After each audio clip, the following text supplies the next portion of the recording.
आज देश में भले ही कोरोना संक्रमित मरीजों का दायरा बढ़ता जा रहा है, पर इस संक्रमण के काल में राजनीति अपने परवान पर है।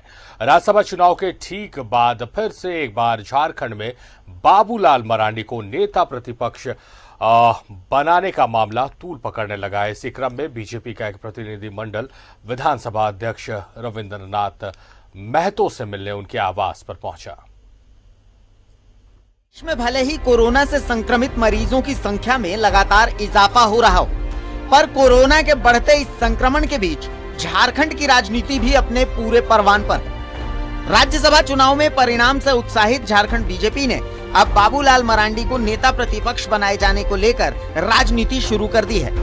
प्रदेश बीजेपी के एक प्रतिनिधि मंडल ने विधानसभा अध्यक्ष रविंद्रनाथ महतो का दरवाजा खटखटाते हुए चुनाव आयोग के आदेश की दुहाई दी। लोगों ने मिला है और माननीय स्पीकर साहब ने कहा है कि चूंकि कोरोना के कारण 3 महीना ये हो गया, लेकिन अब हम इसका जल्द निष्पादन करेंगे। दरअसल जेवीएम के बीजेपी में विलय को लेकर अब भी राजनीतिक गलियारों में कई तरह के सवाल उठ रहे हैं। साल 2014 के चुनाव के बाद जेवीएम के 6 विधायकों के दल बदल को स्पीकर कोर्ट ने साल 2019 में जेवीएम का विलय मानते हुए अपना फैसला सुनाया था। साल 2020 में बाबूलाल मरांडी ने जेवीएम का बीजेपी में विलय की घोषणा की। पूरे तामझाम के साथ जेवीएम का बीजेपी में विलय हुआ।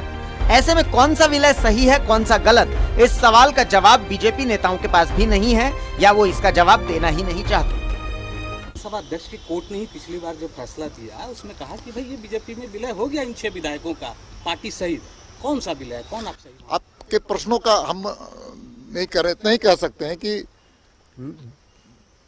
भारत की संविधान में चुनाव आयोग की सबसे बड़ी भूमिका होती है और चुनाव आयोग के द्वारा ही विधानसभा में भेजा जाता है कि कौन दल का कौन विधायक है।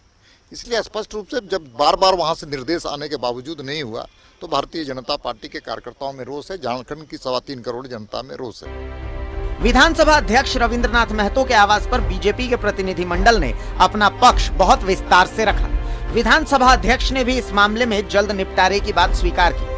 हालांकि विलय के मामले में सवाल पूछे जाने पर वो भी जटिलताओं से इनकार नहीं कर पाए और उन्होंने कानूनी राय की बात फिर एक बार दोहराना ज्यादा सेफ समझा। पहले ही जैसे ही हम लोगों के पास इस विषय आया, हम लोगों ने इस विषय को जहाँ इसका लीगल कंसल्टेशन करने का जरूरत है, लीगल राय लेने की जरूरत है, उस जगह पे इस विषय को भेज दिया है।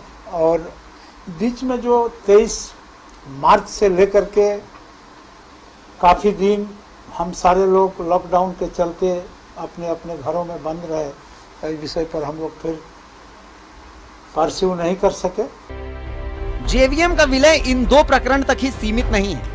इससे पहले भी जेवीएम पर दावा पार्टी छोड़ने वाले विधायक कर चुके हैं और बीजेपी में जेवीएम के विलय के साथ ही प्रदीप यादव और बंधु तिर्की गुट का कांग्रेस में विलय का दावा भी चर्चा में है। संभवतः बाबूलाल मरांडी को नेता प्रतिपक्ष बनाए जाने की शर्त की राजनीति बीजेपी को ऐसा करने को मजबूर कर रही है। रांची से न्यूज़ 11 भारत के लिए कैमरामैन सुशील के साथ अविनाश कुमार की रिपोर्ट।